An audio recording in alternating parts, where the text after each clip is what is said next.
Hello guys, so this is our second time na mag-island hopping, and yung pupuntahan namin is yung tinatawag na Aswang Island. Hindi ko sure kung anong meron doon, pero I'm not sure kung napuntahan na rin siya ng mga tourist. Pero sabi nila hindi daw masyadong puntahan daw kasi ng tourist. So, yun yung pupuntahan natin. So ako talaga is puntahan yung mga hindi talaga pinupuntahan ng mga tourist, kasi sa vlog nakikita na natin yun nakikita na natin, binibidyo na ng ibang mga tourist, mga turista. So tayo, bibidyoan natin yung mga hindi pa nila pinupuntahan at bihirang puntahan ng mga tao. Yun yung natin, yun yung mga puntahan natin ngayon. Tingnan lang namin kung gaano kaganda yung lugar na yun.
So guys, nandito tayo sa Aswang Island. So kung mapapansin nyo, white sand.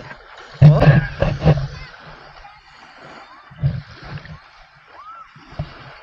Tapos meron siyang isang kubo. May isang kubo dito.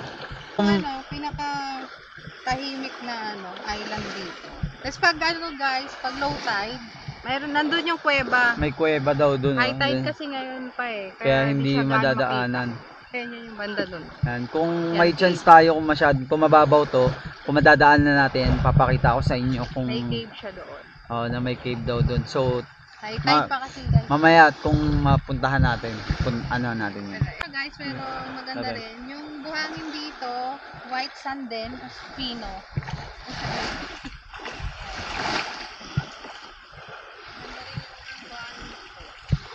White sand na pino. Teka guys, yung ginagamit na, yung tinatawag na pebbles. Yung usually ginagamit sa ng mga stairs yan. Ito yan. Bato. Maganda bato rin. Yan yung tubig dito, malinaw, super linaw din. Green. Linaw guys, oh.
Dito tayo sa Kudalan.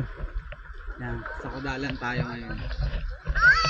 Isa din to sa mga hindi napupuntahan na mga tourist.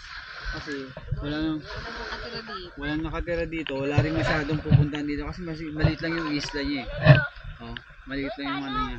Ayan. So ganito lang yung ano niya, yung area niya. So malamang wala talaga masyadong pupunta dito. Uy! Pero ang kinaganda dito guys, ang linaw ng dagat. Ayun, ang linaw oh.